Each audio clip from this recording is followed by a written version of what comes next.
बोलिए सच्चिदानंद भगवान की जय।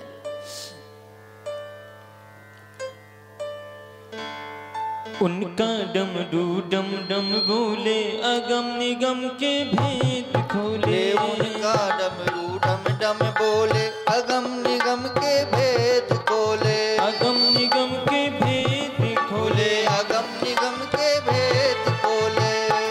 ऐसा डमरू बजाने वाला और नहीं, ऐसा डमरू बजाने वाला और नहीं। भोलेनाथ से निराला कोई और नहीं, भोलेनाथ से निराला कोई और नहीं, कोई और नहीं, कोई और नहीं, कोई और नहीं, कोई और नहीं। भोलेनाथ से निराला, गौरीनाथ से निराला कोई और नहीं।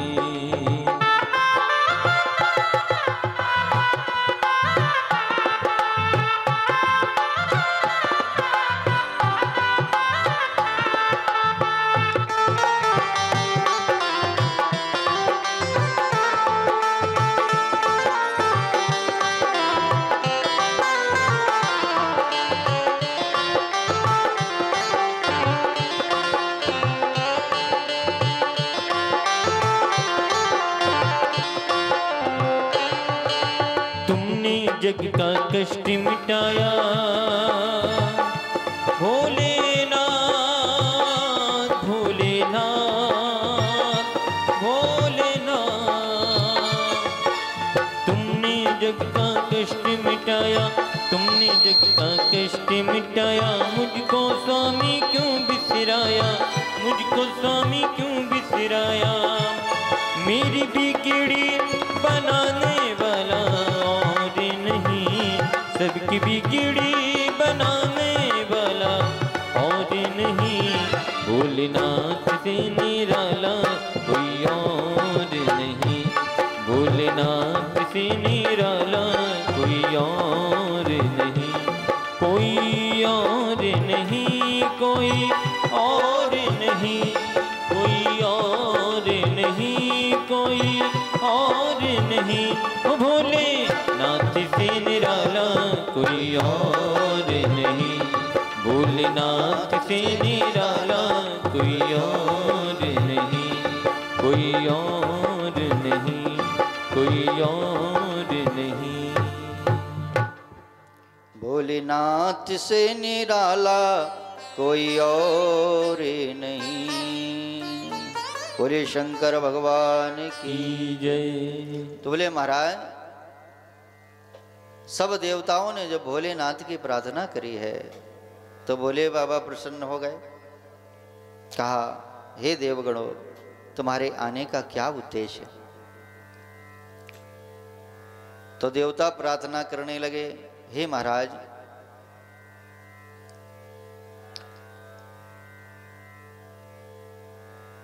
हम सब देवगण तारकासुर के भय से ग्रसित हैं। वह तारकासुर सभी जगह अधर्म का व्यवहार कर रहा है, पृथ्वी उसके भय से कांप रही है। अरे महाराज, जब तक आपके पुत्र नहीं होगा तब तक वो तारकासुर मारा नहीं जाएगा। तो बोले महाराज, शंकर जी प्रसन्न हो गए और शंकर जी ने कहा कि ठीक है, अगर तुम्हारी इच्छा है तो मैं अपने तेज को प्रकट करता हूं। और महाराज सभी जगह से मन हटा करके भगवान शिव ने अपने तेज को प्रकट किया और उस तेज के प्रकट होते ही सभी देवता आश्चर्यचकित रह गए। कोई भी उस तेज को धारण करने का सामर्थ्य रखने वाला नहीं है। महाराज वो तेज प्रकट होकर के जब सम्मुख आया तो कोई भी शक्ति, कोई भी ऐसा नहीं है जो उस तेज को आत्मसात कर ले। तो बोले महाराज, सभी देवों में अग्निदेव ने उस तेज को स्वीकार किया। अब जब अग्निदेव को ने उस तेज को स्वीकार कर लिया तो वो तेज अग्निदेव में समाहित हो गया। अग्निदेव ने भगवान शिव का तेज धारण कर लिया और अंदर से महाराज माँ भगवती जगदम्बा पार्वती आई। उन्हें खबर लगी कि शिव के तेज को अग्निदेव ने स्वीकार कर लिया है, तो माँ जगदम्बा बड़ी क्रोधित हो गई। क्रोध से आंखें लाल करके माँ जगदम्बा ने अग्निदेव को श्राप दे दिया। अग्निदेव को श्राप दिया और कहा कि हे अग्निदेव, तुमने मेरे तेज को स्वयं स्वीकार कर लिया, इसलिए मैं तुम्हें श्राप देती हूं कि इस तेज से बोले महाराज तुम सर्वभक्षी हो जाओगे, सभी कुछ तुम में भस्म हो जाएगा और ये तेज स्वयं तुम्हें भी जलाएगा और जहां भी तुम तेज प्रकट करोगे उसे भी जला के भस्म कर देगा। इसलिए अग्निदेव को श्राप दे दिया माँ जगदम्बा ने। अग्निदेव माँ जगदम्बा का श्राप स्वीकार करके महाराज इधर उधर भटकने लगे। उनके हृदय में वो तेज बड़ा ही दाह पैदा कर रहा है, हृदय जल रहा है। तो भटकते भटकते अग्निदेव बड़े परेशान हो गए।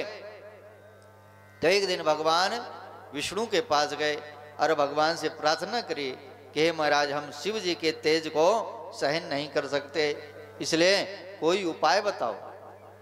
तो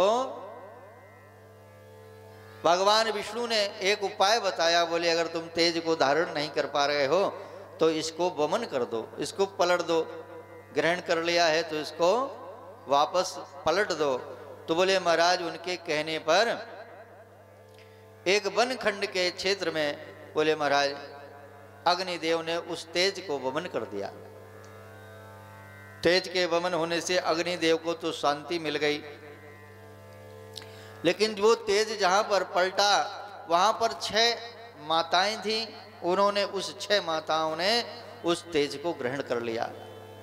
अब वो तेज के कारण महाराज गर्भवती हो गई, फलवती हुई, लेकिन वो तेज एक लोगों ने ग्रहण नहीं किया, इसलिए उनके गर्भ में अलग अलग अंगों का निर्माण होने लगा। तो बोले महाराज एक बार उन्होंने उस तेज को जब जन्म दिया तो सब टुकड़े टुकड़े अलग थे। तो वो शक्ति उन्होंने उस जीव को महाराज नदी में बहा दिया और नदी में बहाया, गंगा में बहाया। तो वो तेज गंगा मैया ने उस जीव को इकट्ठा कर दिया और सारे तेज मिलकर के एक हो गए। और जब वो तेज एक हो गए तो गंगा मैया भी उस बालक को अपने पास रख नहीं पाई। तो गंगा मैया ने उस बालक को बहा करके एक वनखंड में सरकंडे के वन में छोड़ दिया। धारा दूर हो गई, बालक वनखंड में सरकंडे के वन में जाकर के गिर गया। महाराज वो बालक छोटा सा भूख प्यास से तड़प रहा था, कोई भी उसका रखवाला नहीं था। संयोग से वहां से विश्वामित्र जी विचरण करते हुए निकले और उन्होंने देखा कि एक बालक रो रहा है। तो बोले महाराज विश्वामित्र जी ने उस बालक का वहां पर नामकरण किया और इनका नाम खडानन रख दिया। इनके 6 मुख थे। तो बोले महाराज इनका नामकरण हुआ और विश्वामित्र को दया आ गई इस बालक पर कि ये बालक बिना माँ के है, बिना पिता के है, इसका भरण पोषण कौन करेगा। तब तक वहां से 6 कृतकाएं निकली और 6 कृतकाओं ने देखा कि इस बालक का कोई पालनहारा नहीं है। तो वो 6 कृतकाएं खडानन भगवान को कौंच पर्वत में जाकर के ले जाती हैं और वहीं पर इनका पालन पोषण होता है। महाराज ये धीरे धीरे बड़े होने लगे। 6 मातृकाओं के द्वारा, कृतकाओं के द्वारा इनका पालन पोषण हुआ, इसलिए इनका नाम कार्तिकेय हुआ।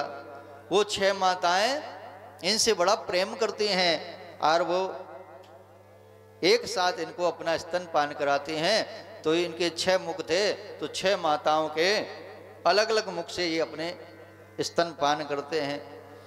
धीरे धीरे कार्तिकेय जब बड़े हो गए तो देवताओं में खलबली मच गई कि शंकर जी का तेज आखिर प्रकट हुआ था, वो गया तो कहाँ गया, उससे कोई संतान क्यों नहीं प्रकट हुई। आखिर वो तेज किसने निगल लिया। तो महाराज एक दिन भगवान शिव को देवताओं ने पुनः याद कराई कि महाराज आपने तेज प्रकट किया था, लेकिन अभी तक आपकी संतान का कहीं पता नहीं है। तो शंकर जी ने सभी गणों को बुलाया, सभी देवताओं को बुलाया और कहा कि सभी लोग जाकर के मेरे तेज का पता लगाओ, जहाँ भी वो तेज हो उसे हमारे सन्मुख प्रकट करो। तो बोले महाराज पूरे संसार में देवगण भगवान शिव के तेज को ढूंढने के लिए भ्रमण करने लगे। पता करते करते बोले महाराज खबर लगी कि क्रौंच पर्वत में भगवान शिव के तेज स्वरूप खडानन भगवान विराजमान हो रहे हैं। तो खबर जाकर के गणों ने भगवान शिव को बताई। तो शिव ने कहा कि जाओ मेरे पुत्र को लेकर के आओ। तो बहुत विशाल सेना गणों की आज कार्तिकेय भगवान को लेने के लिए क्रौंच पर्वत पर जाती है। तो वो कृतिकाएं जो 6 माताएं हैं, उन्होंने देखा कि लगता है किसी ने हमारे नगर में आक्रमण कर दिया है, चारों तरफ से सेना आ रही है। तो बोले महाराज जाकर के वो माताएं कार्तिकेय से कहती हैं कि हे पुत्र, लगता है किसी ने हमारे ऊपर आक्रमण कर दिया है और हमें मारने के लिए बहुत विशाल सेना लेकर के कोई आ रहा है। तो कार्तिकेय भगवान बोले कि हे मैया तुम घबराओ मत, जब तक तुम्हारा पुत्र है तुम्हारे ऊपर आंच नहीं आने देगा। ऐसा कहकर के कार्तिकेय भगवान अपने आयुध लेकर के उस सेना से युद्ध करने के लिए तैयार हो गए। तब तक विशाल सेना लेकर के बोले महाराज नंदी बाबा आज उनके सामने प्रकट हुए। जैसे ही कार्तिकेय अपने आयुध से नंदी बाबा के ऊपर प्रहार करते, उससे पहले नंदी बाबा ने उनको प्रणाम किया। कार्तिकेय ने पूछा आप अपना परिचय बताइए। तो नंदी बाबा ने कहा कि मैं भगवान शिव का गण हूं और मैं आपसे युद्ध करने के लिए नहीं आया। फिर इतनी विशाल सेना लेकर के क्यों आए? बोले हम आपको प्रेम पूर्वक भाव सहित भगवान शिव के धाम ले चलने के लिए आए, इसलिए महाराज आप भय त्यागें और हमारे रथ पर विराजमान हो जाएं। हम आपको सम्मान पूर्वक भगवान शिव के धाम लेकर के चलेंगे। सारी घटना बताई कि आप शिव के तेज स्वरूप भगवान शिव के पुत्र हैं। आज कार्तिकेय को अपने जन्मदाता के बारे में जब पता चला तो उन 6 माताओं को महाराज आशीर्वाद लेकर के अपने पिता के पास चलने लगे। तो माताएं रोने लगी। भले ही उन माताओं ने जन्म नहीं दिया था, लेकिन जो माँ अपने बच्चे का पालन करे वो माँ अपने बच्चे को त्याग नहीं सकती। तो 6 माताएं रोने लगीं।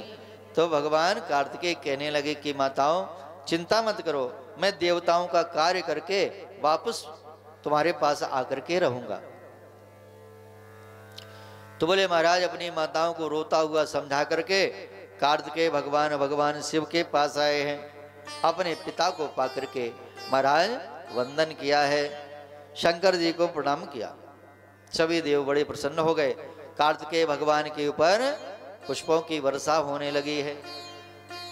सभी ने कार्तिकेय भगवान का सम्मान किया। अपने घर में जब कार्तिकेय भगवान आए, सभी का सम्मान पा करके महाराज निवास करने लगे। अब एक दिन सभी देवताओं ने विचार बनाया कि अब पुत्र भी आ गया है और अभी तक तारकासुर का वध नहीं हो पाया। तो फिर देवता मिल करके गए। देवताओं ने भगवान शिव से फिर से प्रार्थना करी, हे प्रभु जगदाधार जगन्नियंता, अब तो आपने अपने पुत्र को प्रेम भी कर लिया होगा। बहुत दिन हो गए पुत्र को पाकर के पुत्र के आनंद में आप समय बिता रहे हैं, लेकिन महाराज हम देवता आपकी जाने कब से प्रतीक्षा में लगे हैं। आप कितना विलंब कर रहे हैं और अब तो कम से कम अपने पुत्र को हमें सौंप दीजिए। कार्तिकेय भगवान ने पूछा कि हे पिताजी ये देवता हमें किस लिए मांग रहे हैं? तब फिर देवगणों ने कार्तिकेय भगवान से प्रार्थना करी कि हे पुत्र कार्तिकेय, एक तारकासुर नाम का राक्षस है, उसने देवताओं को परेशान करके रखा है और उसे ब्रह्मा जी का वरदान प्राप्त है कि जब तक भगवान शिव का पुत्र उसका वध नहीं करेगा तब तक वो मारा नहीं जाएगा। तो जैसे ही कार्तिकेय ने सुना तो अपनी भुजा उठा करके महाराज संकल्प लेते हैं कि हे देवगणों, अब तुम निर्भय हो जाओ। मैं अपने पिता की सौगंध खा करके कहता हूं कि तुम्हारे कष्ट को दूर करूंगा और शीघ्र ही युद्ध के लिए प्रस्थान करूंगा। आज कार्तिकेय भगवान के नेतृत्व में सेना की तैयारी हुई। सभी देवगण महाराज कार्तिकेय भगवान के सेना नायक के रूप में उनके अधीन युद्ध करने के लिए चल पड़े हैं। महाराज बड़े बड़े शंख घंटा बजने लगे। शंख और घंटा के नाद से देवता प्रसन्न होते हैं और दैत्यों का हृदय फटता है, राक्षस भाग उठते हैं। तो बोले महाराज शंख नाद हुआ और घंटा बजने लगे, बड़े बड़े आयुधों की टंकार होने लगी। वीरभद्र आदि बड़े बड़े गण महाराज कार्तिकेय भगवान के पीछे पीछे चलने लगे। देवताओं के राजा इंद्र ने अपना हाथी महाराज बैठने को ले दिया है। कार्तिकेय भगवान को अपने हाथी पर बिठा करके और सेना को आगे आगे करने लगे। महाराज देवताओं की बड़ी विशाल सेना आज तारकासुर से लड़ने के लिए चल पड़ी है। और जैसे ही तारकासुर को खबर लगी कि देवताओं ने भगवान शिव के पुत्र कार्तिकेय को सेनापति बना करके हमारे क्षेत्र में आक्रमण किया है, तो विशाल राक्षसों की सेना भी युद्ध के लिए चल पड़ी है। महाराज एक मैदान में एक तरफ देवता हैं और एक तरफ राक्षस हैं। महाराज युद्ध का प्रारंभ होता है और देखते देखते महाराज वहां भयानक युद्ध उस क्षेत्र में होने लगता है।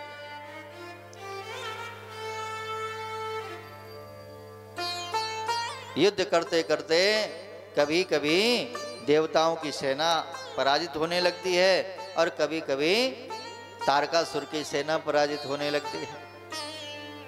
यह युद्ध महासमर कई दिनों तक चलता रहा। एक दिन तारकासुर ने देखा कि कार्तिकेय की उम्र छोटी है। सोचा कि इस छोटे से बालक को मार दूं तो वो विशाल आयुध लेकर के बोले महाराज कार्तिकेय को मारने के लिए दौड़ा है। महाराज वीरभद्र को खबर लगी कि ये कार्तिकेय को मारने के लिए आता है, तो वीरभद्र आगे हो जाते हैं। तारकासुर की शक्ति वीरभद्र को लगती है। वीरभद्र मूर्छित होकर के गिर पड़ते हैं। वीरभद्र को मूर्छित होता देख करके कार्तिकेय को क्रोध आता है और कार्तिकेय भगवान बोले महाराज अपने आयुध से तारकासुर के ऊपर प्रहार करते हैं। तारकासुर कुछ देर के लिए तो मूर्छित होता है, फिर माया रूप लेकर के फिर विशाल रूप लेकर के युद्ध करता है। देखते देखते महाराज कार्तिकेय और तारकासुर में बड़ा भयानक युद्ध होने लगा। युद्ध करते करते एक दिन महाराज कार्तिकेय भगवान ने चक्र सुदर्शन से उस दुष्ट का सिर काट डाला है। सिर के कटते ही तारकासुर धराशायी हो गया और उसकी सेना पराजित हो गई। देवताओं ने कार्तिकेय भगवान की सुंदर प्रार्थना करी। कार्तिकेय भगवान की प्रशंसा करी गई है। सभी देवताओं ने मिलकर के कार्तिकेय भगवान का अभिनंदन किया है। लौट करके कार्तिकेय भगवान अपने पिता के पास पहुंचे। तारकासुर मारा गया। सभी देव शक्तियां बड़ी प्रसन्न हो गई। धीरे धीरे फिर समय व्यतीत होने लगा। एक दिन मैया पार्वती जी विचार करती हैं बैठे बैठे कि जब से हमारा विवाह हुआ है उस दिन से हमें कहीं एकांत स्थान नहीं मिला रहने के लिए, क्योंकि घर मकान था नहीं, सुरक्षित रह नहीं पाती थी। स्नान करने में दिक्कत, कोई आ जाए तो उठने बैठने में दिक्कत, और शिव जी के पास भूत प्रेत आते रहते हैं। साधु महात्मा दर्शन करने के लिए आते रहते हैं। तो बोले महाराज मैया भगवती को बड़ी चिंता है। एक दिन बैठे बैठे विचार कर रही थी कि मैं नित्य प्रति स्नान करने जाती हूँ और मुझे डर लगा रहता है कि कहीं कोई आना जाए, कहीं को आना जाए, कोई ऐसी बंद जगह नहीं है जहाँ पर मैं स्नान कर सकूँ। तो बैठे बैठे सोच रही थी और अपने हाथों को रगड़ रही थी।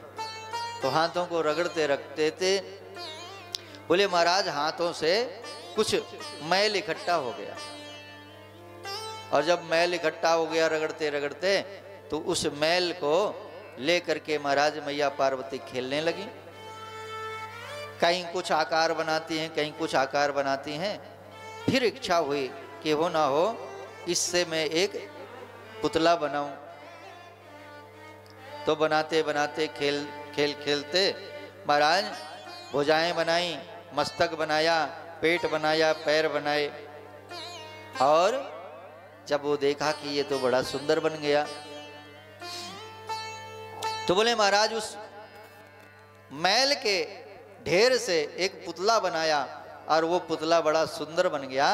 तो फिर मैया भगवती को प्रेम हो गया उस पुतले से, और मैया भगवती ने अपनी कृपापूर्ण दृष्टि से उसमें प्राणों का संचार कर दिया।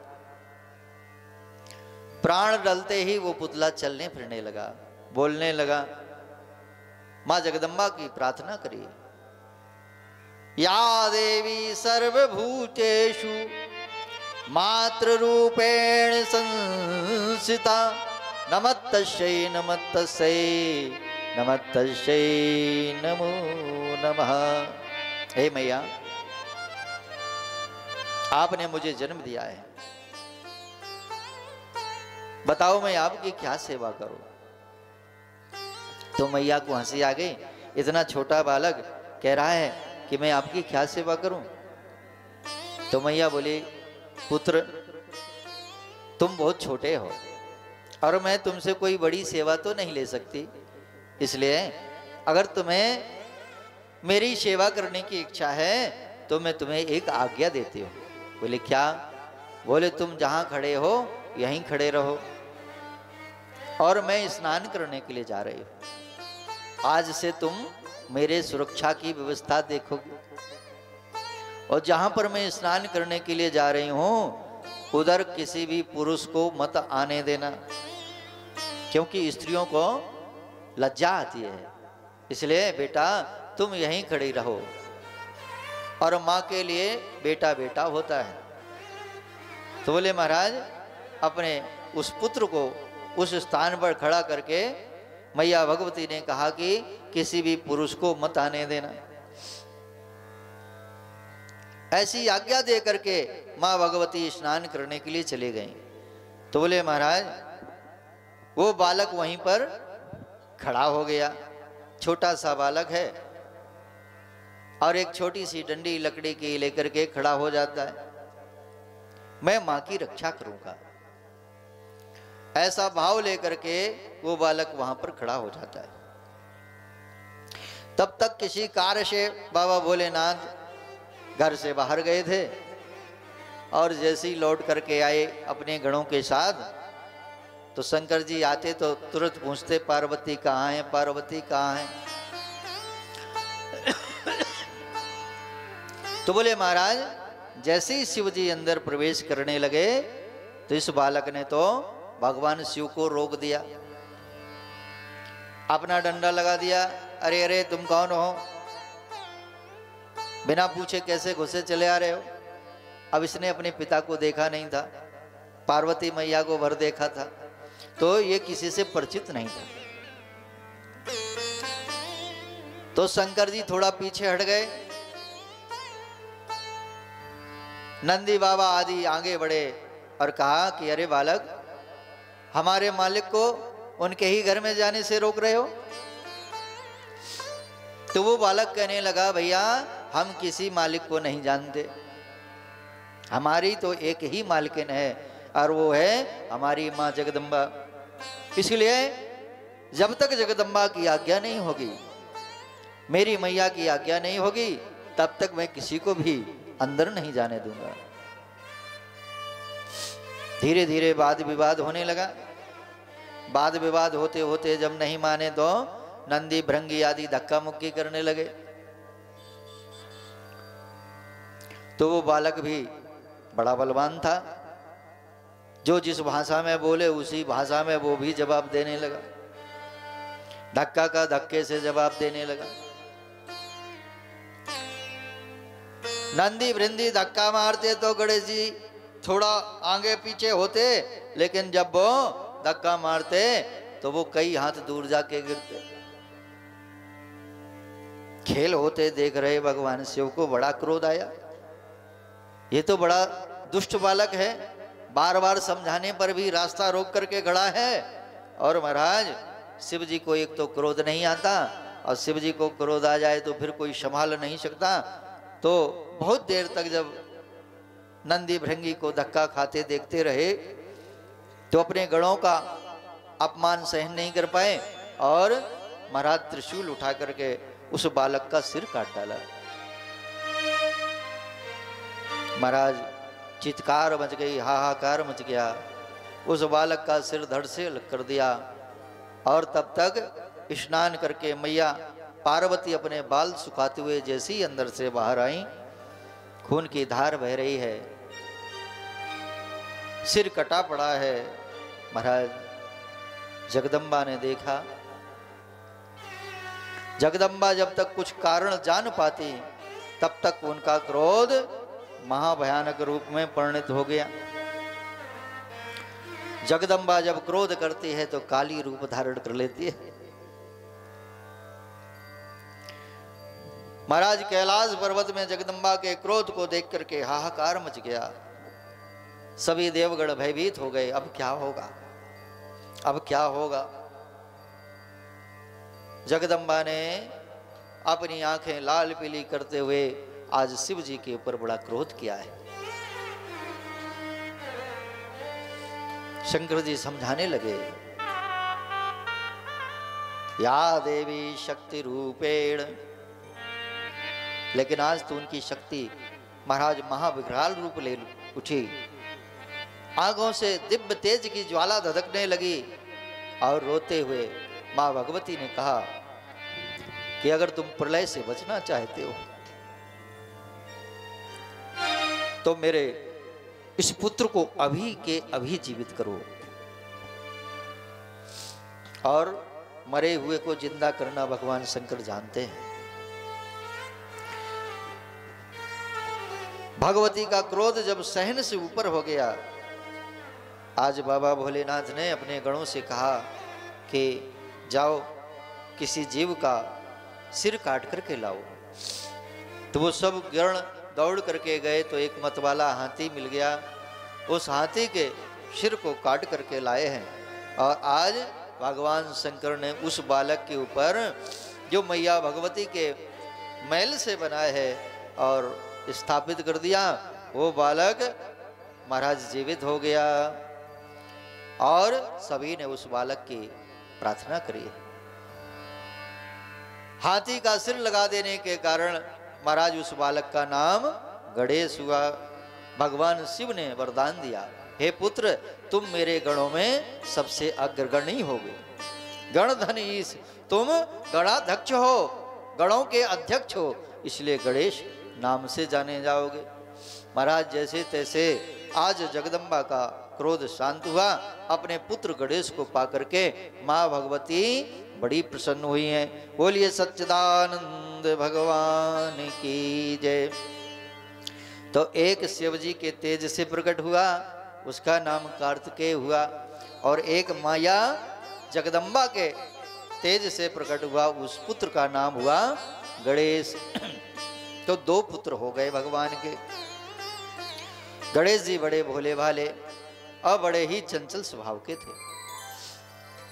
जिसके बच्चे छोटे होते हैं माता पिता को बड़ा सुख देते हैं, बड़ा आनंद देते हैं। कार्तिकेय थोड़ा बड़े थे और गणेश जी छोटे थे। तो एक दिन दोनों में खेल खेल में विवाद हो गया। क्या विवाद हो गया? छोटे छोटे बच्चे झगड़ा कर लेते हैं, और जब झगड़ा हो गया तो लड़ाई बढ़ने लगी। और लड़ाई बढ़ने लगी तो झगड़ा किस बात का था? झगड़ा इस बात का था, कार्तिकेय कहते मैं बड़ा हूं इसलिए मेरा विवाह पहले होगा। छोटे बच्चे नहीं जानते कि विवाह क्या है, लेकिन दूसरे का होते देखते हैं तो इच्छा करते हैं कि हमारा भी विवाह होगा। तो बोले महाराज गणेश जी बोले नहीं नहीं हमारा होगा, क्योंकि हम अपनी माँ को ज्यादा प्रिय हैं। दोनों में झगड़ा होने लगा, और जब झगड़ा होने लगा तो उलझने लगे। तब गणों ने देखा तो कुछ गणों ने मिल करके दोनों को पकड़ लिया। अरे अरे ये क्या कर रहे हो, ऐसा झगड़ा होता है। हाथ पैर पकड़ करके दोनों को घसीट के भगवान शंकर और पार्वती के पास ले गए, खड़ा कर दिया। माता पिता के सामने दोनों बालक खड़े हैं। गणों ने बताया कि प्रभु ये दोनों आपस में झगड़ा कर रहे हैं। पूछा बच्चों झगड़े का क्या कारण है? तो गणेश जी बोले पिताजी पिताजी ये बड़े भैया हमसे झगड़ा कर रहे हैं। क्यों झगड़ा कर रहे हो कार्तिकेय? तो कार्तिकेय बोले पिताजी मैंने कहा मैं बड़ा हूं मेरा विवाह पहले होगा, और ये झगड़ रहा है और कह रहा है कि मैं अपनी माँ को बड़ा प्यारा हूं इसलिए मेरा विवाह पहले होगा। तो मैया और पिताजी इस झगड़े को देख करके बड़े आनंद में डूब गए और हंसते हुए बोले देखो बच्चों विवाह तो उसका होगा जो अपनी माता पिता की सेवा करेगा, और जो माता पिता की सेवा नहीं करेगा उसका विवाह नहीं होगा। तो दोनों बोले कि हम करेंगे हम करेंगे। तो भगवान बोले माता पिता की सेवा उसे मिलेगी जो माता पिता की परीक्षा में पास होगा। बोले परीक्षा देनी पड़ेगी। बोले कैसी परीक्षा देनी पड़ेगी? तो शंकर जी ने एक प्रश्न रख दिया दोनों के सामने। बोले जो पहले हल करके आएगा उसी का विवाह पहले होगा। तो बोले महाराज इस प्रकार दोनों का विवाद बढ़ने लगा। शंकर जी ने समाधान दिया और प्रश्न कर दिया कि जो भी इस पृथ्वी की 3 परिक्रमा लगा करके पहले आएगा उसी का विवाह सबसे पहले किया जाएगा। शर्त लगा दी भगवान शिव ने दोनों बालकों के सामने। अब महाराज प्रश्न सुनकर के कार्तिकेय तो बड़े प्रसन्न हो गए, क्योंकि कार्तिकेय मोर में बैठ करके चलते हैं और मोर बहुत तेज दौड़ता है, और गणेश जी का वाहन है चूहा। अब वो बेचारा बड़ा धीरे चलने वाला, उस पर भी मोटे ताजे गणेश जी बैठ जाते तो वो बेचारा धीरे धीरे चल पाता। तो अपने बुंदेलखंड में कहावत है कि अकल बड़ी की भैंस, भैंस बड़ी होती है कि अकल? तो गणेश जी बोले भैंस बड़ी नहीं होती, बड़ी तो अकल होती है। ठीक है तुम्हारे पास ज्यादा तेज चलने वाला वाहन है, तुम जल्दी जा सकते हो और हम चूहा से जाएंगे तो देर हो जाएगी। तो बोले हम अपनी बुद्धि से काम लेंगे और तुम अपनी शक्ति से काम लेना। तो कार्तिकेय भगवान ने तो जैसे ही प्रश्न सुना सो बोले महाराज आज अपने वाहन पर बैठ करके और दौड़ पड़े पृथ्वी की 3 परिक्रमा करने के लिए। जब तक गणेश जी कुछ सोच पाते तब तक कार्तिकेय ने अपनी गाड़ी को स्टार्ट कर दिया और दौड़ पड़े, क्योंकि जो पहले आएगा उसी का विवाह पहले होगा। कार्तिकेय की गाड़ी मोर दौड़ने लगी और मोर पर बैठ करके कार्तिकेय भगवान इस पृथ्वी की परिक्रमा के लिए चल पड़े। अब गणेश जी खड़े हैं माता पिता के सामने। तो माता पिता बोले बेटा क्या तुझे विवाह कराना नहीं है, तू यहीं बैठा रहेगा? बोले पिताजी पहले कुछ सोच लूं फिर कोई काम करूंगा। बिना विचारे जो करे सो पाछे पछताए। जो बिना विचारे करते हैं उनको पछताना पड़ता है। तो ये बुद्धिमान है, बुद्धि के देवता हैं। तो गणेश जी बैठ गए, विचार करने लगे कि आखिर क्या उपाय है, कैसे प्रतियोगिता में जीता जाए। तो मन में सोचने लगे और एक विचार आया। अब विचार आते ही महाराज चूहा को बुलाया और चूहा से कहा कि तैयारी हो चलने की। चूहा बोला ठीक है तैयार हो। गणेश जी ने सवारी करी और चूहा से कहा कि तुम माता पिता के 3 चक्कर काट लो।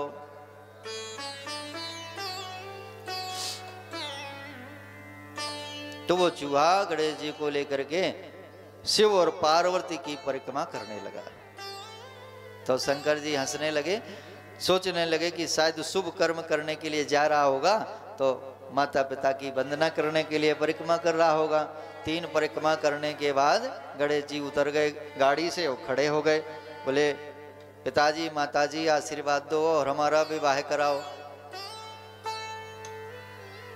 तो शंकर जी हंसने लगे, बोले बेटा थोड़ी देर रुक जा, पहले कार्तिकेय को तो आ जाने दे, और अगर अभी से मैं पुरस्कार की घोषणा कर दूंगा तो फिर उसको बुरा लगेगा।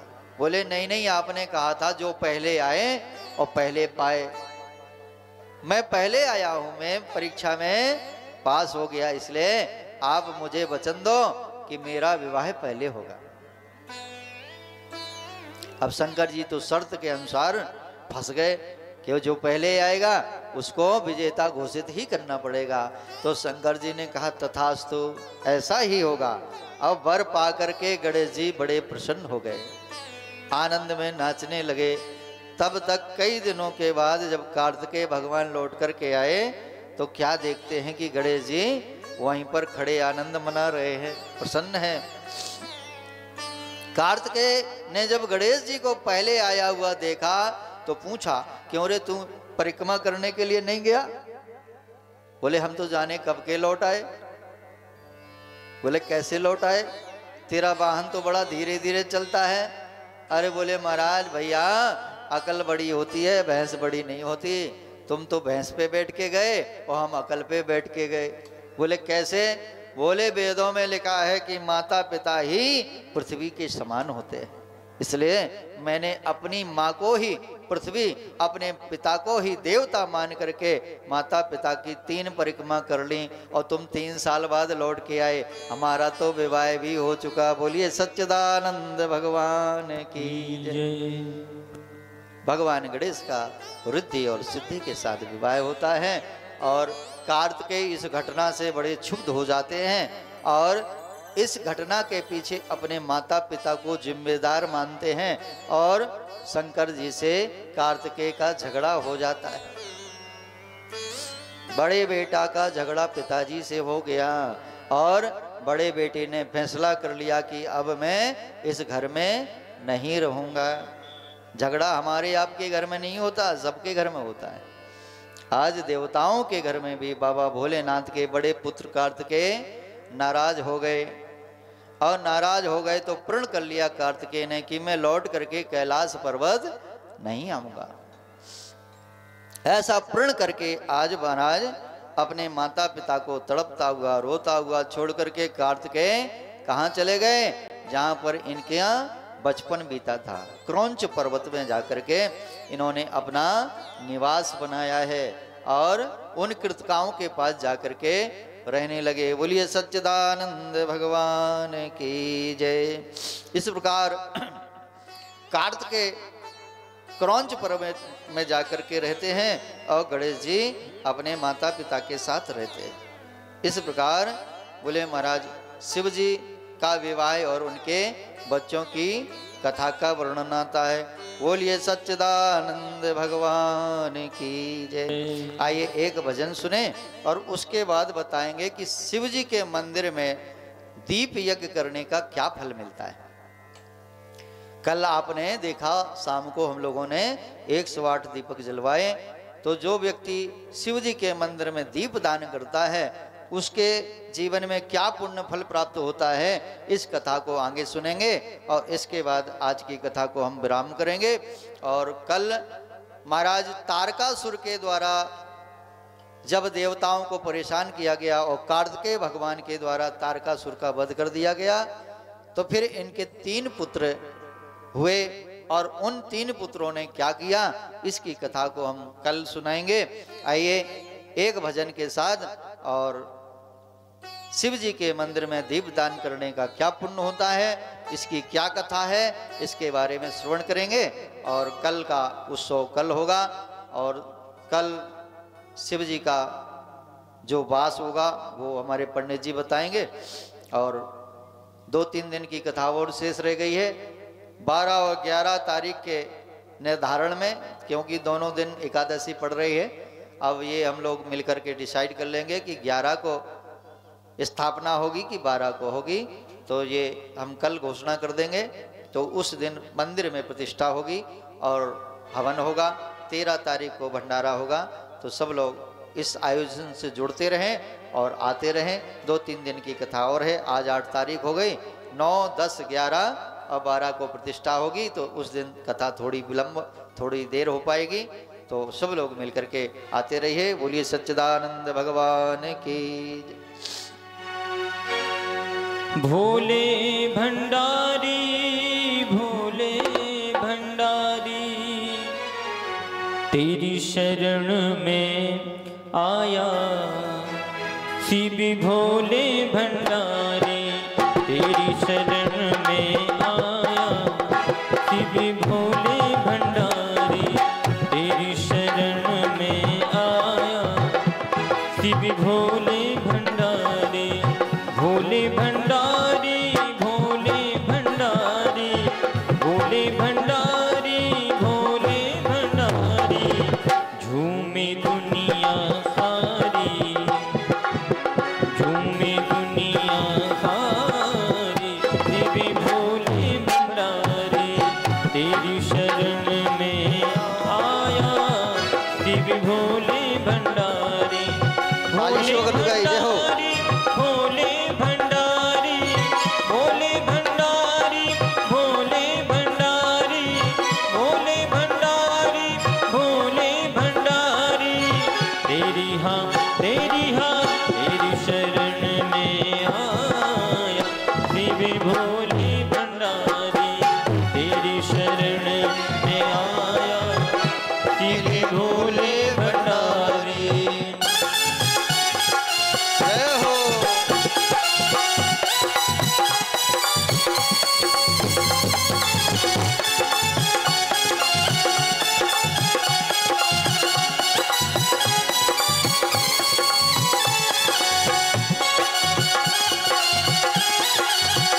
जय हो।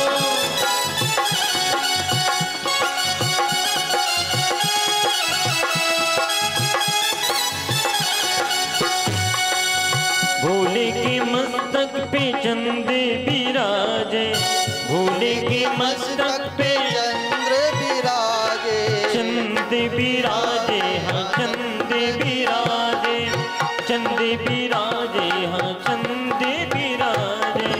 भोले के मस्तक पे चंद्र विराजे, भोले के मस्तक पे चंद्र विराजे। और शोभा गंगा की, शोभा गंगा की बड़ी है प्यारी। शिव भोले भंडारी, तेरी शरण में आया। शिव भोले भंडारी, भोले भंडारी, भोले भंडारी, भोले भंडारी, भोले भंडारी, तेरी हाँ तेरी शरण में आया। शिव भोले भंडारी, तेरी शरण में आया। शिव भोले भंडारी।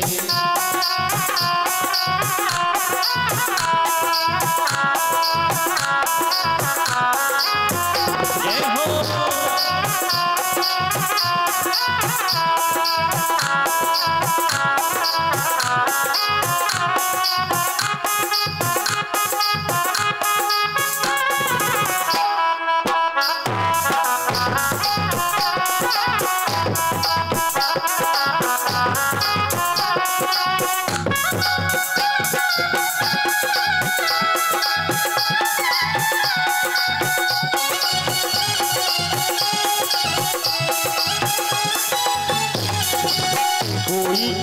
चढ़ावे शिव जी जल की ओ धारा, कोई चढ़ावे शिव जी जल की ओ धारा, जल की ओ धारा, जल की ओ धारा, जल की ओ धारा, कोई चढ़ावे शिव जी जल की ओ धारा। दर पे तेरे ना, दर पे तेरे न रहता भिखारी, दर पे तेरे न रहता भिखारी, देवी भोले भंडारी तेरी शरण में आया, देवी भोले भंडारी, भोले भंडारी, भोले भंडारी, भोले भंडारी, भोले भंडारी, तेरी हाँ तेरी शरण में आया, तेरे भोले भंडारी तेरी शरण में आया, तेरे भोले भंडारी।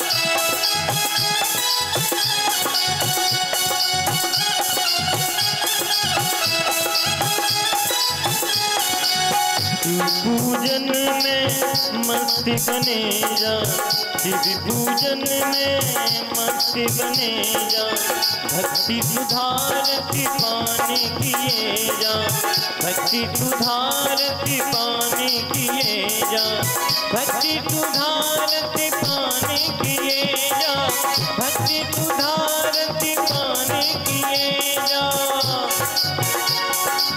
हो बाजे बाजे डमरू की प्यारी, बाजे डमरू की धुनी प्यारी, शिवे भोले भंडारी तेरी शरण में आया, शिवे भोले भंडारी, भोले भंडारी, भोले भंडारी, भोले भंडारी, भोले भंडारी, तेरी हाँ तेरी शरण में आया, शिव भोले भंडारी तेरी शरण में आया, शिव भोले भंडारी। जय हो।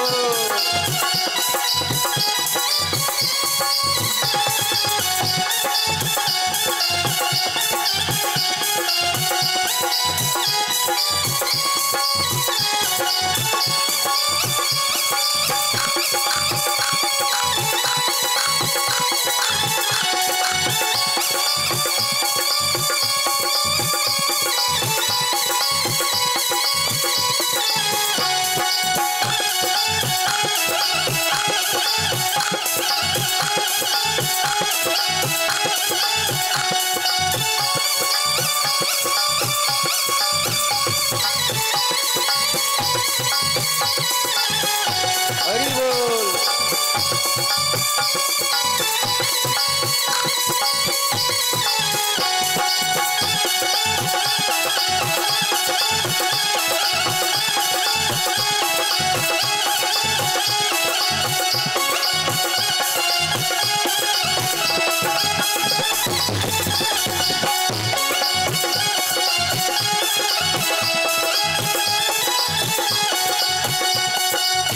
गंगा नाचे यमुना नाचे, गंगा नाचे यमुना नाचे, गंगा नाचे यमुना नाचे, गंगा नाचे यमुना नाचे, नाचे ये अरे नाचे दे तारी शिव भोले भंडारी तेरी शरण में आया शिव भोले भंडारी भोले भंडारी भोले भंडारी भोले भंडारी भोले भंडारी भोले भंडारी भोले भंडारी तेरी तेरी शरण में हाँ शिव भोले भंडारी तेरी शरण में आया शिव भोले भंडारी हरि ओम।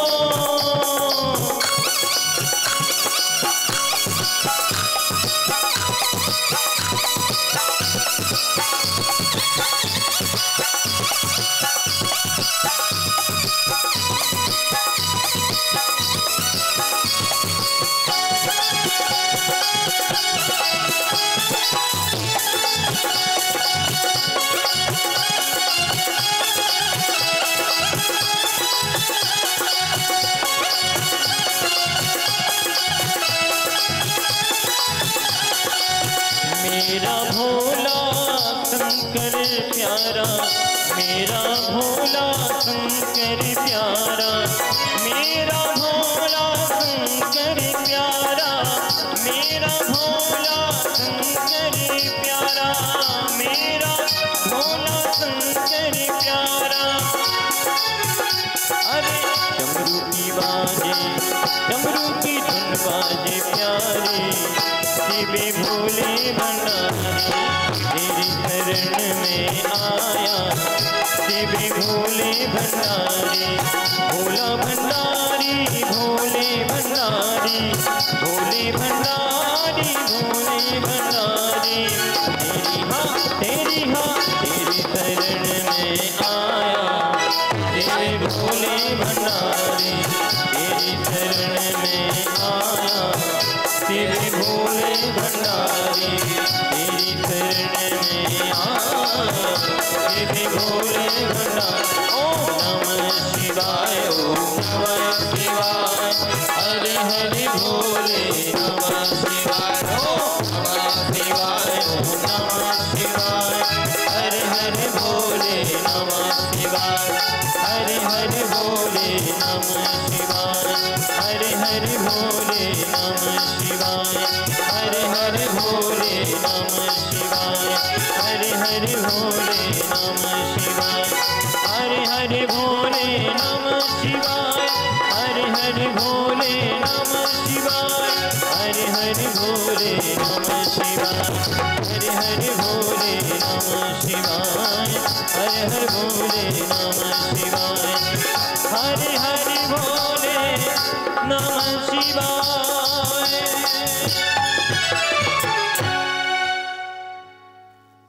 बोलिए शंकर भगवान की जय।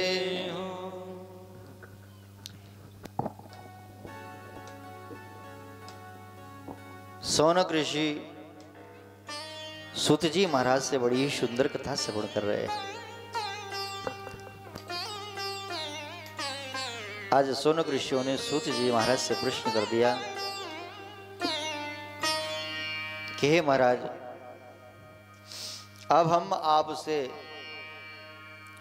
भगवान शिव के परम मित्र कुबेर की कथा सुनना चाहते हैं। ये कुबेर कौन है?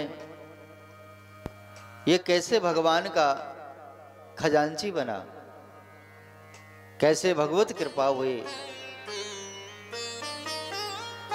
इसके बारे में हमें बताइए। तो सूत जी महाराज कहने लगे, हे सौनक ऋषियों, पद्म कल्प की बात है। ब्रह्मा जी द्वारा यही कथा नारद जी को सुनाई गई।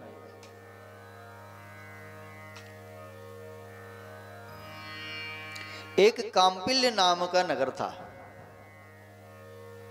काम्पिल्य नाम ग्रामे, काम्पिल्य नाम के नगर में एक बड़ा ही सदाचारी ब्राह्मण यज्ञदत्त नाम का रहता था। ब्राह्मण है वो और सदाचारी ना हो तो फिर ऐसा ब्राह्मण होना भी बेकार है। सद आचरण से निपुण है वही ब्राह्मण है। तो ये ब्राह्मण बड़े ही निपुण थे सदाचार में, ज्ञान में, प्रकांड विद्वान थे। महाराज इनका विवाह हुआ और समय आने पर इनके घर में एक पुत्र पैदा हुआ। माता पिता का लाडला पुत्र, उस पुत्र का नाम ब्राह्मण देवता ने गुण निधि रख दिया। नाम तो था गुण निधि, लेकिन ये अवगुणों की खान था। ब्राह्मण के घर में राक्षस पैदा हो गया।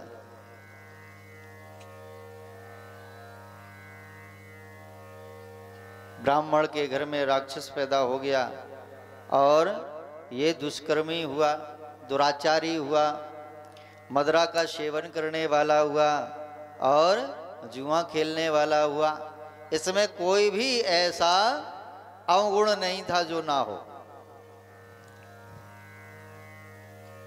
और जिनकी एक संतान होती है, उस एक संतान को उसकी मैया बिगाड़ देती है, क्योंकि माता का प्रेम बच्चे से ज्यादा होता है।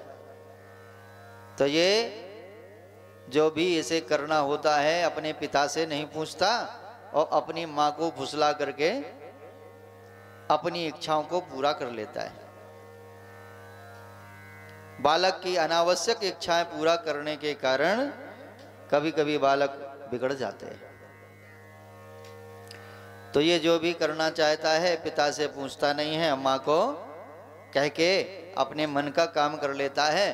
पिता पूछते हैं तो माँ पति को समझा बुझा के शांत कर देती है। माँ ही बालक की प्रथम गुरु है।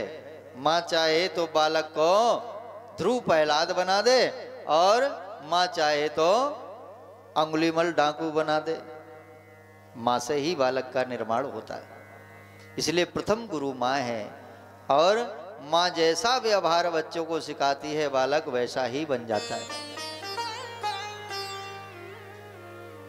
माता निर्माण करती है बालक का। एक बार जीजाबाई का पुत्र हुआ शिवाजी। तो शिवाजी जब छोटे थे, बालक अवस्था में थी, जीजाबाई महारानी थी। तो बोले महाराज महारानियों के यहाँ हजारों नौकरानियां होती हैं। तो जीजाबाई किसी काम से अपनी नौकरानी को अपना बेटा खिलाने के लिए दे गई और वो अपने काम में व्यस्त हो गई। तब तक वो बालक रोने लगा। तो बालक रोने लगा तो जो धाय थी, जो उसकी नौकरानी थी, उसने देखा कि अगर बालक को रोता हुआ महारानी देखेंगी तो मेरी डांट लगेगी। तो भय के कारण उस नौकरानी ने बालक को चुप कराने के लिए अपना स्तनपान करा दिया। स्तनपान करा दिया और स्तनपान कराया तो वो बालक भूखा था, चुप हो गया। और बालक के रोने की आवाज माँ के कानों तक पहुंच चुकी थी। माँ कोई काम में थी तो जल्दी जल्दी उन्होंने काम को खत्म किया और सोचा कि मेरा बालक रो रहा है, दौड़ करके जाऊं, क्योंकि माँ का तार बालक से जुड़ा रहता है, बिना तार की सूचना पहुंच जाती है। यही तो टेलीफोन है, इसी विद्या पर यह मोबाइल काम करता है। बालक के पेट में दर्द होता है और माँ जान जाती है, क्योंकि माँ ने उसको जन्म दिया है। उसके एक एक लक्षण को पहचानती है। तो बोले महाराज, जैसे ही जीजाबाई आई और देखा कि बालक तो चुप हो गया, माँ को बड़ा आश्चर्य हुआ। महारानी ने पूछा अपनी नौकरानी से, क्यों अभी तो ये रो रहा था, ये चुप कैसे हो गया? तो वो बेचारी भय के कारण पहले तो कुछ बोली नहीं। फिर जब महारानी ने तेज आवाज में डांट लगाई, क्यों बोलती क्यों नहीं हो? ये चुप कैसे हुआ? अभी तो रो रहा था, अब मुझे पता है ये भूखा होगा। तो वो डरते डरते बोली, महारानी क्या बताऊं, और ये रोने लगा तो मुझे डर हुआ कहीं आप मुझे डांटे ना, तो मैंने इसे अपना स्तनपान करा दिया, इसका पेट भर गया इसलिए चुप हो गया। महारानी ने अपने बालक के मुख में उंगली डाली और दूध को पलट दिया। उस नौकरानी को बड़ा आश्चर्य हुआ, पूछा आखिर जब बालक चुप हो गया तो उसके मुंह में उंगली डाल करके दूध को क्यों पलट दिया? तो माँ ने कहा, जीजाबाई ने कहा कि ये छत्राणी का बालक है, और छत्राणी का बालक अगर दासी का दुग्ध पी करके बड़ा होगा तो ये दास बनेगा, मालिक नहीं बनेगा। इसलिए जो जैसा अन्न खाता है वैसा ही उसका निर्माण होता है। लोग कहते हैं ब्राह्मण दूसरे का छुआ क्यों नहीं खाते, कोई बैर थोड़ी है आपसे, कोई दुश्मनी है, लेकिन आपके खान पान अलग हैं, ब्राह्मणों का खान पान अलग होता है। अगर आप जैसा ही ब्राह्मणों को खाना हो तो फिर तपस्या करने की क्या जरूरत है?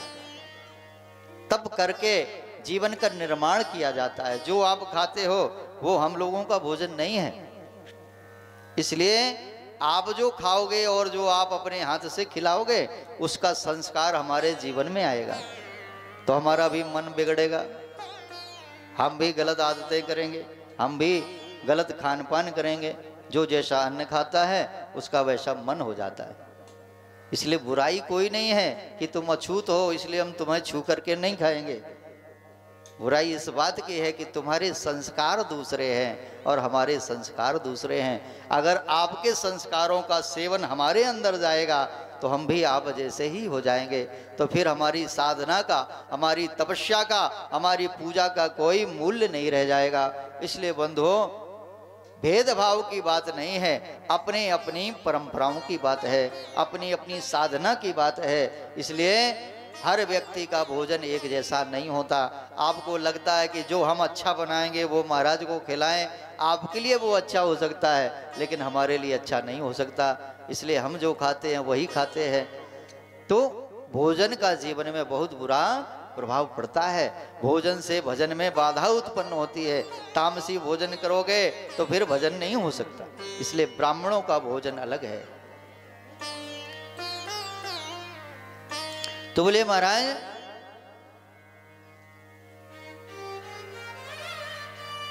सोनक ऋषियों ने प्रश्न कर दिया, तो कथा सुनाते हुए महाराज यज्ञदत्त की कथा सुनाई। और यज्ञदत्त के घर में एक बालक हुआ और वो मां के कारण बिगड़ गया। मां उसके कारनामों पर पर्दा डालती रही। धीरे धीरे बालक बड़ा होता रहा और वो एक दिन ऐसा बिगड़ा कि अब तो माँ बाप को ही चूना लगाने लगा। पिता की जेब से पैसा मार के चला जाता है, जुआ खेल जाता है। पिताजी पूछते हैं कि मेरी जेब में इतना पैसा था, पत्नी से पूछते हैं तो वो कहती है कि मैंने इस काम में खर्च कर दिए, उस काम में खर्च कर दिए। बालक की हरकतों को दबाती है और अपने पति से छिपा जाती है। पुत्र मोह में जब आदमी पागल हो जाता है तो उसका बेटा दुर्योधन बन जाता है। धृतराष्ट्र आंख से अंधे थे लेकिन पुत्र को कभी नहीं डांटा। अब पुत्र को डांटा नहीं तो 100 बेटे होने के बाद भी बोले महाराज कोई भी ऐसा पुत्र कायदे का पैदा नहीं हुआ जो उसके नाम को अमर कर देता। पुत्र के मोह में अंधे मत बनो। संतान का निर्माण करना पड़ता है और निर्माण करना पड़ता है। अगर किसान खेत में बीज बो दे और फिर खरपतवार ना उखाड़े, खाद पानी ना डाले तो वो फसल बेकार हो जाती है। इसलिए घास पत्तों को उखाड़ करके अलग करना पड़ता है। जो कुसंस्कार होते हैं उनको नष्ट करना पड़ता है। इसलिए कभी कभी बालकों को दंड भी देना पड़ता है। आज जो इस भय से डरते हैं उनकी संतानें बिगड़ जाती हैं। एक जमाना था जब गुरुकुल में बच्चे पढ़ते थे तो गुरु को देख करके थर थर कांपते थे। आजकल विद्यालय चल रहे हैं, बच्चों को देखकर मास्टर थर थर कांपते हैं। कहीं कुछ उल्टा सीधा बोल गए तो ये रास्ता रोक करके फिर लड़के इकट्ठे करके मारपीट लगाएंगे। तो आज का समय बिल्कुल बदल गया है। गुरुओं को देख करके बालक सम्मान से झुक जाते थे। तो बोले महाराज इनका बालक बिगड़ गया, दुराचारी हो गया, जुआ खेलने लगा। बोले महाराज एक दिन क्या हुआ, उस ब्राह्मण की एक सोने की अंगूठी थी और उन्होंने स्नान करने के समय उस अंगूठी को उतार करके रख दिया और भूल गए। बालक ने देखा कि पिताजी की सोने की अंगूठी है, उसने उसको चुरा लिया, अपने ही घर में चोरी कर ली और जाकर के जुआ खेलने के लिए गया तो उस सोने की अंगूठी को दांव पर लगा दिया। दांव पर लगाया और जुआ में वो हार गया। दूसरे जुआरी ने जीत लिया और वो दूसरा जुआरी उस सोने की अंगूठी को पहन करके घूम रहा था। तब तक ब्राह्मण देवता कहीं से निकले, यज्ञदत्त ब्राह्मण देवता। तो उन्होंने उसकी हाथों में अपनी सोने की अंगूठी देखी तो उससे पूछा क्यों ये अंगूठी कहाँ से पाई। तो पहले तो उसने नहीं बताया, क्योंकि चोर चोर मौसेरे भाई एक दूसरे की बातें नहीं बताते। लेकिन जब ब्राह्मण देवता ने उसे डांटा तो बताया कि ये मैंने जुआ में जीती है। जुआ में कैसे आई? बोले तुम्हारा बेटा जुआ खेलने के लिए आया और उसने इस अंगूठी को हार दिया, ये मैंने जीत ली।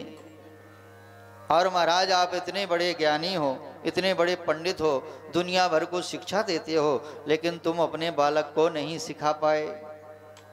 आज वो ब्राह्मण समाज में मुंह दिखाने लायक नहीं रह गया। अपना मुंह छिपा करके जैसे तैसे अपने घर में लौटा। बड़ा क्रोध में आया, पत्नी को बुलाया, पत्नी से पूछा कि मैंने अंगूठी स्नान करने के लिए रखी थी और वो अंगूठी कहाँ गई। अब पत्नी ने गोलमाल कर दिया। लेकिन आज तो ये सब पोल पट्टी जान चुके थे, तो पत्नी को भी डांट लगाई।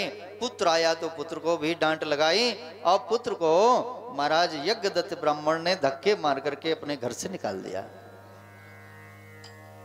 पिता पुत्र का संबंध खत्म कर लिया और धक्के मार करके उस बालक को निकाल दिया, जिसका नाम था गुण निधि। नाम तो गुण निधि था, गुण माने गुण और निधि माने खजाना। जो गुणों का भंडार हो उसे गुण निधि कहते हैं, लेकिन ये तो अवगुणों का भंडार था। इसमें एक भी गुण नहीं था, एक भी अच्छा संस्कार नहीं था। तो बोले महाराज पिता ने अपनी संपत्ति से बेदखल कर दिया, धक्के मार करके घर से निकाल दिया। तो क्रोध में ये भी अपने पिता को बुरा भला कह करके घर छोड़ करके चला गया। अब घर छोड़ करके चला गया, दीनहीन अवस्था में घर से निकला, कुछ पास में था नहीं। क्रोध में घर तो छोड़ दिया। धीरे धीरे समय बीतने लगा। एक दिन हो गया, 2 दिन हो गए, अब तो इसे महीने भर से कहीं भोजन पानी नहीं मिला। अच्छा व्यक्ति होता तो कोई भोजन करा भी देता, लेकिन कोई शराबी को अपने घर में नहीं बिठाना चाहता, कोई अपने पास नहीं आने देना चाहता, अवगुणी व्यक्ति का संग कोई नहीं करना चाहता। तो इसका कोई मित्र नहीं बना, इसे किसी ने मदद नहीं करी। भटकते भटकते एक दिन क्या हुआ, एक मंदिर में पहुंचा। सोचा कि मंदिर में कुछ प्रसाद आदि मिलेगा, लेकिन देखा कि उस मंदिर में तो पंडित पुजारी रहते हैं, तो जा नहीं पाया। भय के कारण चोरी करने की इच्छा से गया था। महाराज प्रतीक्षा करता रहा, दिन भर पंडित जी बैठे रहे। संध्या के समय आरती करने के बाद ब्राह्मण देवता ने जो चढ़ौती थी, जो फल प्रसाद था, झोला में डाला और अपने घर को चले गए। शंकर जी का मंदिर था तो दरवाजे नहीं लगते, अब तो बनने लगे हैं। पहले तो शंकर जी ऐसे ही बैठा दिए जाते थे। बस चौतरा बनाया, पिंडी रुपाई और बस बन गया मंदिर। तो शिव जी का मंदिर था, छोटी सी मढ़िया बनी हुई थी। धीरे धीरे रात्रि के समय ये चोरी करने के उद्देश्य से गया कि वहां पर कुछ खाने को मिल जाएगा। लेकिन बंधुओं जब पहुंचा तो अंधेरा हो चुका था, मंदिर में इसे कुछ दिखाई नहीं दिया। तो जैसे तैसे कहीं से इसे एक दिया सलाई मिल गई, आरती जलाने वाली माचिस रखी थी कहीं पर। तो बोले महाराज उस दिया सलाई को ढूंढा, अब कोई दीपक आदि नहीं था रोशनी करने के लिए। तो इसने क्या किया, जो इसके ऊपर कपड़े पहने था तो इसने अपने कपड़े को फाड़ करके एक बत्ती बनाई और उस बत्ती को जला करके शिव जी के मंदिर में बोले महाराज प्रसाद ढूंढा।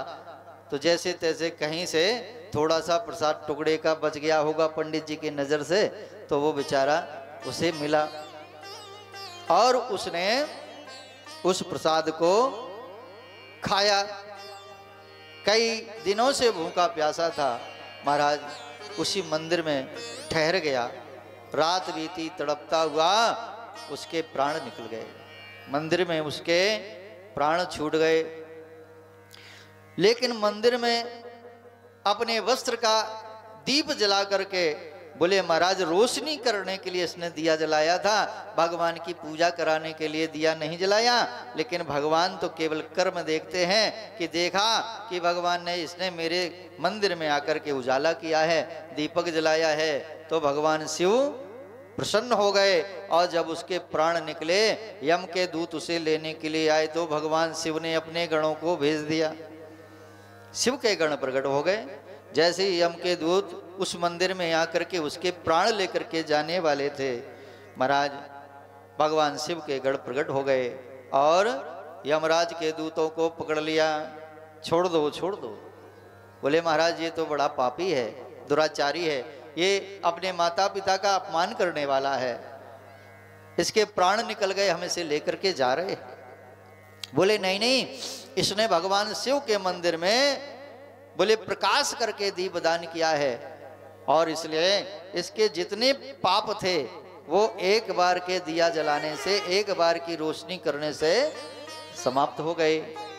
और इसने भगवान के मंदिर का प्रसाद खाया है, इसलिए इसके पूर्व जन्म के पाप नष्ट हो गए। एक से इस जन्म के नष्ट हो गए और एक एक प्रसाद खाने से पूर्व जन्म के पाप नष्ट हो गए। इसलिए अब ये देवात्मा हो गया, इसलिए तुम इसे नरक में नहीं ले जा सकते। तो यम के दूतों ने उसे छोड़ दिया और वो भगवान शिव के धाम को चला गया। भगवान शिव के पार्षद उसे भगवान के धाम ले गए। एक बार शिव के मंदिर में दीप जलाने के कारण इसका अगला जन्म बोले महाराज बड़ा सुंदर जगह हुआ। एक कलिंग देश के राजा थे अरिमंदन, तो अरिमंदम के यहाँ ये बालक बनकर के प्रकट हुए। कलिंग देश के राजा अरिंदम के यहाँ जब इनका जन्म हुआ तो बोले महाराज इनका नाम रख दिया गया दम। पहले नाम था गुणनिधि, अगले जन्म इनका नाम हुआ दम। अरिंदम के पुत्र होने के कारण, अरिंदम राजा थे कलिंग देश के, तो जब अरिंदम का अंत हुआ, उनकी लीला समाप्त हुई, तो इनका बेटा दम राजा बना दिया गया। दम जब राजा बन गया तो ये भगवान शिव का बड़ा भक्त हुआ, इसे पूर्व जन्म के संस्कार प्राप्त हो गए, भगवत कृपा मिली थी, इसलिए ये शिव का बंधन करने वाला हुआ। जब ये राजगद्दी पर बैठा तो इसने अपने राज्य के जितने अधीनस्थ राज्य थे, छोटे छोटे गांव थे, और जो गांव के प्रधान थे, ग्रामाध्यक्ष थे, उन सब की एक मीटिंग बुलाई, सभा बुलाई, और सभी क्षेत्र के ग्रामाध्यक्षों को इकट्ठा करके दम ने घोषणा कर दी कि मेरे राज्य में जितने भी ग्राम अध्यक्ष हैं, जितने भी सांसद विधायक हैं, सभी अपने अपने क्षेत्र में शिवजी के मंदिर में दीप दान करेंगे। कोई भी ऐसा शिवालय नहीं होना चाहिए जो रात्रि में अंधेरे में रहे।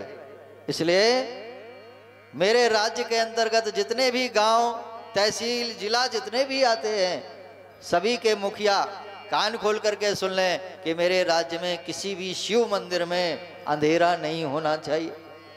सभी जगह दीप उत्सव मनाए जाए, सभी जगह दीपक जलाए जाएं। तो बोले महाराज इसने घोषणा कर दी।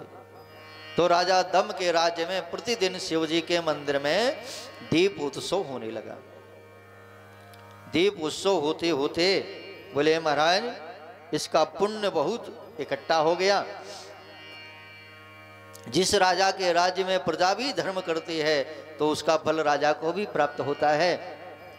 घर में कोई भी पुण्य करे तो उस घर के मुखिया को भी प्राप्त होता है।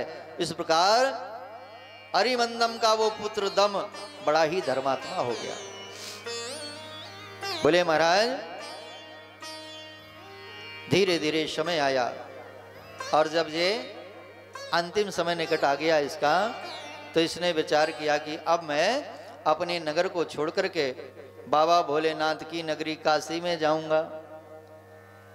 तो बोले महाराज इसने अपने नगर को त्याग करके और ये जाकर के भगवान के द्वारा बसाई हुई भगवत धाम काशी में जाकर के निवास करने लगा। काशी में निवास करते करते भगवान शिव की आराधना भक्ति करता है और प्रतिदिन शिव मंदिर में दीपक जलाता है।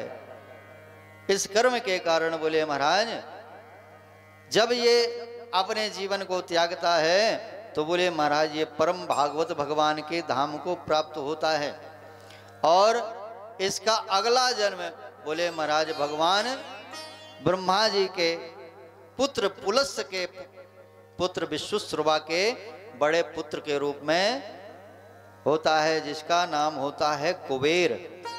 और कुबेर रावण के बड़े भैया हैं।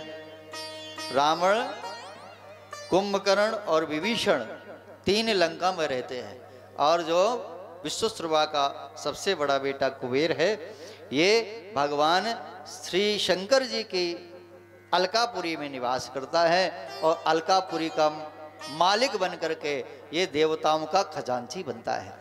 तो भगवान की कृपा से ये बोले महाराज आज देवताओं का खजांची बनता है। भगवान शिव की प्रार्थना करने के कारण भगवान शिव से वरदान देते हैं कि हे कुबेर तुम मेरे पार्षदों में सम्मिलित हो करके मेरी बसाई हुई अलकापुरी में वास करोगे और मैं सदैव तुम्हारे ही निकट वास करूंगा। तो इस प्रकार उस गुण निधि को अगले जन्म में दम बन करके आना पड़ा और उसका तीसरा जन्म हुआ तो वो कुबेर के नाम से जाना गया और देवाध्यक्ष बन करके बोले महाराज खजांची बन करके देवताओं का मालिक बनते हैं और भगवान शिव की कृपा से जे अलकापुरी में वास करते हैं। बोलिए सच्चिदानंद भगवान की जय। इस प्रकार जो भी भक्त भगवान शिव के मंदिर में दीपदान करते हैं तो उनको पुण्य का फल प्राप्त होता है। तो कल